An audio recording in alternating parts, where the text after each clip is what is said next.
storms on Live Viper 6 with a lot more rain to come tonight. I'll have all those details coming up. Right now on News Channel 6 and 7, a disturbing discovery in a dumpster in Grovetown. We'll have an update on the investigation. Also ahead, a new law in Georgia looking to keep students safe. We'll have the details on Addie's Law.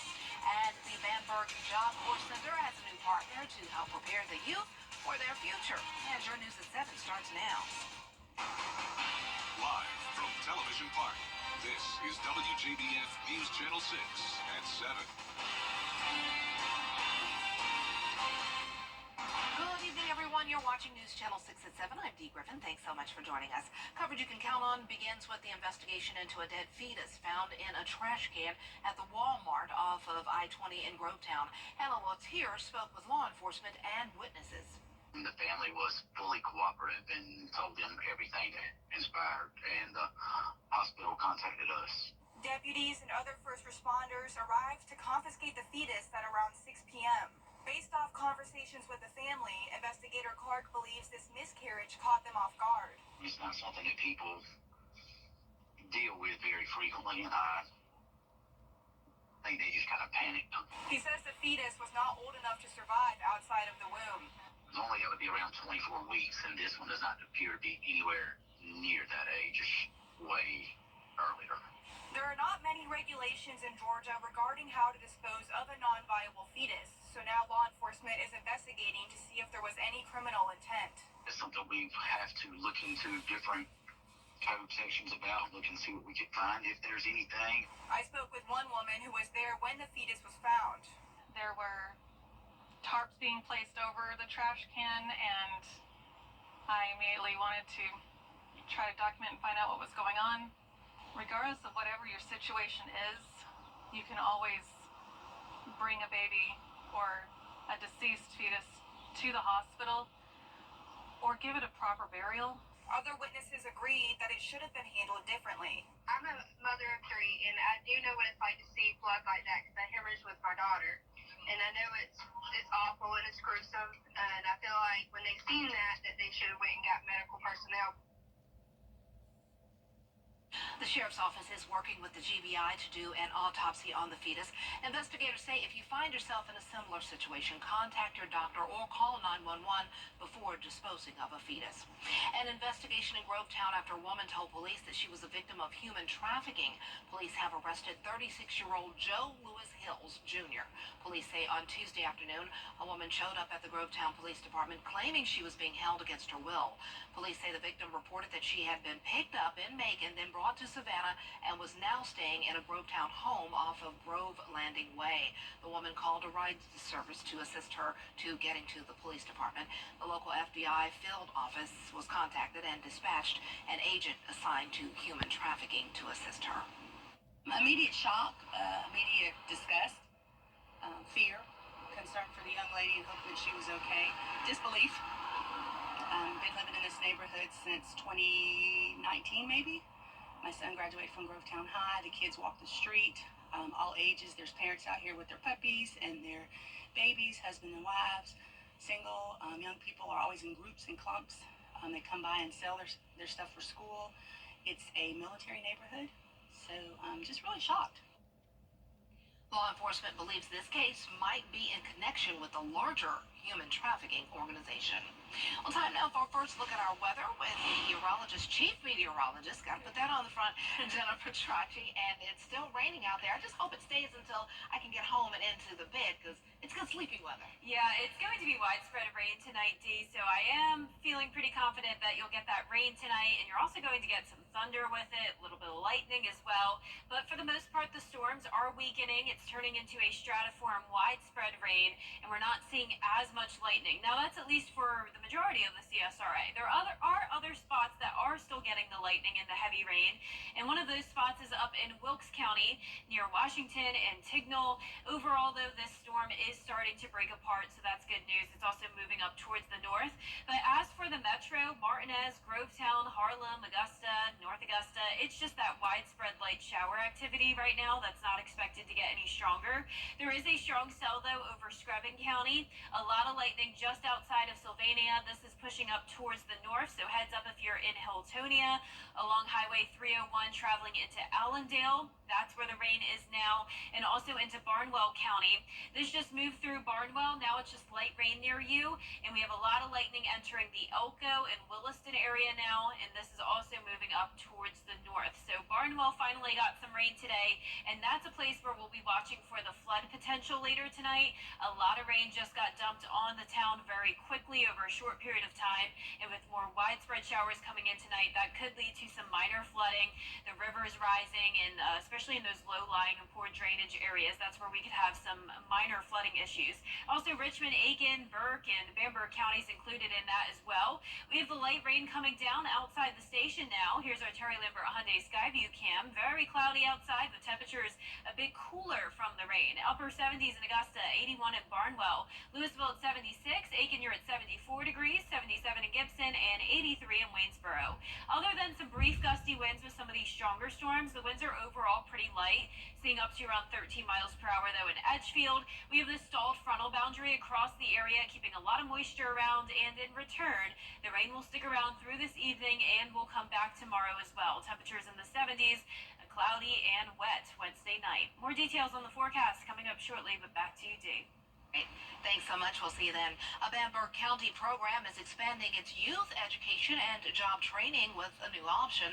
The Bamberg Job Corps Center is now a SC Works Connections point. The program offers free education and job training for people in the ages of 16 to 24.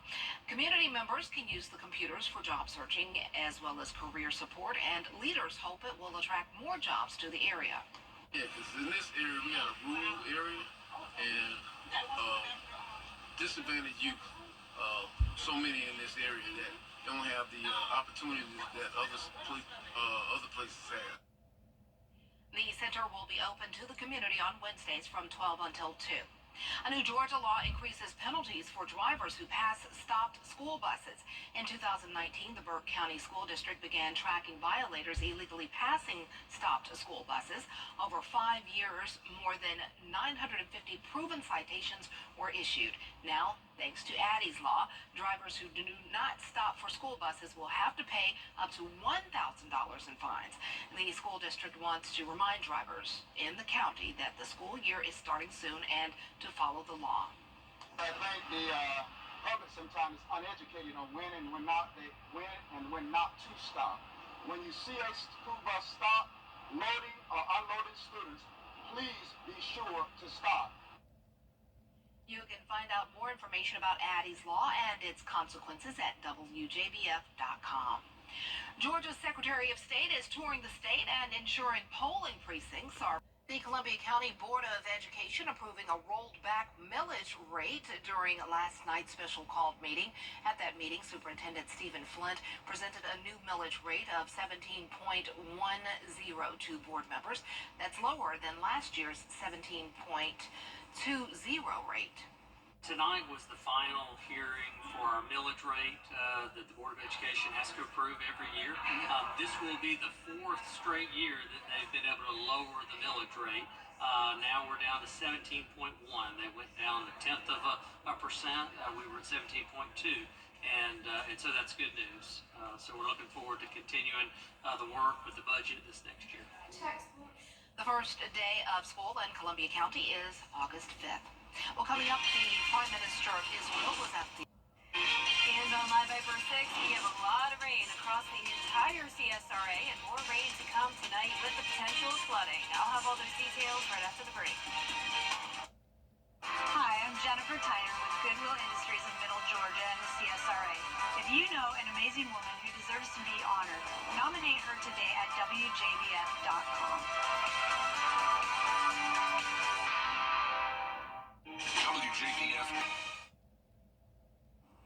Now, your most accurate forecast with WJBF Live 5/6. Welcome back. A lot of rain, and I know a lot of us are very happy about it because we have had very dry conditions lately. However, some places have gotten a lot of rain over the last week, and that would be places like Wilkes County, Lincoln, and McCormick, where there's already up to 10 inches of rain over just 1 week. But parts of Aiken County, Barnwell, and Burke County desperately need the rain, and you can see we're starting to fill in those gaps now with widespread showers taking over Aiken County and also up towards Lincoln and Wilkes County, they're also still getting a lot of rain. A couple lightning strikes here as well near Tignal and Washington. All of the Augusta Metro covered with that light shower activity. Martinez, Grovetown, over into Harlem. And as I mentioned, Aiken County pretty much also covered. We also have stronger storms down to the south, so that's where there's still a little bit more instability. So we have the potential of some gusty winds, say anywhere from Hancock County over down towards Barnwell, Emmanuel. That's where we'll be watching tonight for those gusty winds. We have a special weather statement just for a small portion of Washington and Johnson counties. This goes until 7:45, and it's for this cell moving in. A lot of lightning there on the western portion of Washington County as well, and a lot of lightning here in Screven County, right over Sylvania. Barnwell just had a very heavy downpour come through, and now this is up towards Elko, headed towards Springfield, outside of our viewing area. It's Aiken, Richmond, Burke, Barnwell, and Bamberg counties under the threat of flooding tonight, but pretty much everywhere will at least have a lot of ponding on the roadways. All of this rain is dumping a lot of heavy downpours at over a short period of time, and you can see anywhere where we see the yellow color, that's rainfall totals making it up to around 2 inches. So it's definitely towards the north of I-20 where we have the most rain, and as I mentioned, some of our places towards the south could desperately still use some more. We had storms on Monday, and I got some awesome viewer photos sent in from Millie and Debbie. We even had a rainbow over on Columbia Road on Monday. If you get any cool weather photos, definitely send them my way, but it doesn't look like tonight is looking very pretty. Our Terry Lambert Hyundai Skyview cam just showing a very dreary sky there, very cloudy, upper 70s right now, feeling like 82, 7-mile-per-hour wind, and we're seeing a lot of mid-70s, so cooler conditions from the rain. Some of us still into those 80s though. We have this front to the north of us, a lot of moisture all across the southeast, and we'll continue to see more storms tomorrow, possibly some showers in the morning as well, with temperatures in the 70s. 60% chance of rain tomorrow, and then it goes down by around 10% each day. So good news for your weekend. It's pretty good for outdoor plans. You'll just need to keep an eye on radar. Tonight at 9 o'clock, widespread rain. Of course, as usual, this model looks a little overdone. Won't quite be that heavy, but this does show an accurate representation of how much rain we have moving through. By 7 a.m., still a few showers, and then most of the morning will be dry, and then more pop-up showers and storms in the afternoon, mostly down towards the south of Augusta, and Friday will be a little rainy as well. Slight risk of excessive rainfall for all of our counties for Thursday, so we'll be watching for that flooding potential. The 10-day forecast showing that rain chance down to 40% for Saturday and just 30% for Sunday. And check out those temperatures, 86 tomorrow and even upper 80s all the way through next Tuesday. So it's going to be a cool end to the month of July. Nice. We deserve this because Yes. we started off with, woo, Lots of 100s earlier this month. we earned this. All right, thanks a lot. Well, still ahead, Delta Airlines is still struggling to recover from the global tech outage last week. We'll hear from the Secretary of Transportation when coverage you can count on continues.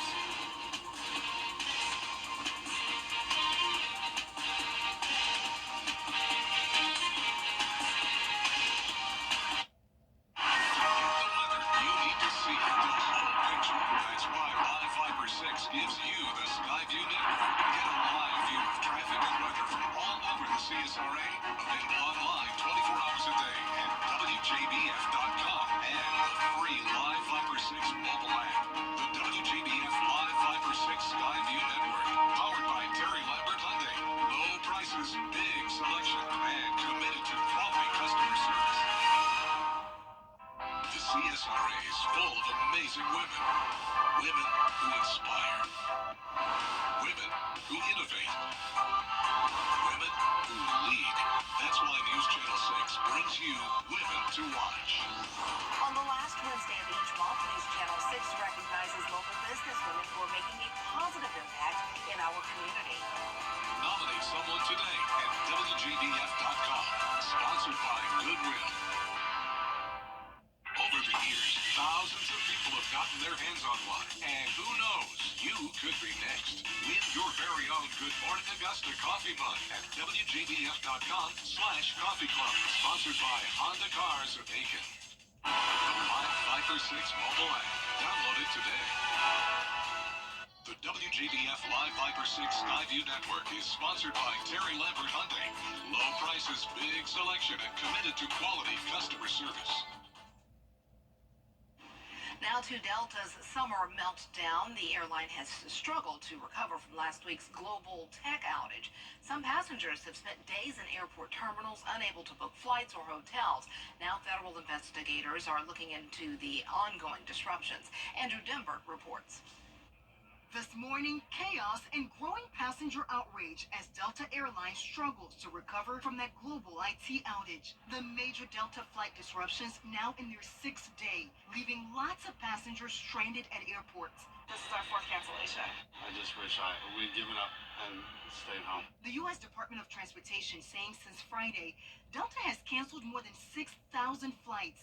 The airline now the subject of a federal investigation. We estimate that more than 500,000 passengers have been impacted by this. There is something unique to Delta that requires specific attention. In a company memo, Delta saying they're seeing day-over-day progress. And, quote, teams are working around the clock to reposition planes and people to where they need to be so we can return to normal operations by the end of the week. Rochelle Akufo saying Delta canceled her and her daughter's flight to London. The airline rebooking them with a layover of more than 340 hours. The math is not mathing. Like, in what world would I have a two-week layover? And this morning, Delta issuing a new statement saying in part, quote, please accept our sincere apologies for the disruption to your recent travel plans caused by a vendor technology outage affecting airlines and companies worldwide. And this is the best a Delta ticketing counter has looked in days. Delta now offering affected customers 10,000 bonus miles, and it says it plans to reimburse them for reasonable expenses. Faith Abube, ABC News, Atlanta. For more than 25 years of the Atlanta Braves. Apple is reportedly looking to launch its first foldable iPhone. Industry websites say Apple has moved the new model into development with designers. One challenge is to get rid of the crease that remains when the phone is unfolded. Another goal is to make the foldable phone thinner. Apple is also said to be working on a foldable iPad. Both models could make their debut sometime in 2026 if all goes well. What's the point, though? I mean, it's pretty cool. My cousin Skip, she has a foldable Samsung, and it's pretty cool, I will admit. It does seem cool. I don't know. I have to see it for myself. It'll be interesting. I'm an Apple girl. Me too. Our radar showing widespread showers and a few strong storms across the CSRA, and look at all that towards the west. More to come tonight. We are watching for the potential of flooding. High chance of rain again tomorrow, and cooler temperatures as well. All right, thanks so much. We're always with you at WJBF.com, and David Tonight is next. Significant loss of wrongful death case are the intangible losses. The intangible things are those things that people say there's not enough money in the world. That is, not being able to take your daughter downtown, a wife or a husband not having their partner during their golden years. You feel the loss, and then you're doing your job as a trial lawyer. If you don't feel it, you're not doing what you're hired to do. I'm attorney Austin Jackson, and I'm your guy in Augusta. And I help people get the money they deserve when they've been hurt. Call 706-724-7224. OT, Jethro,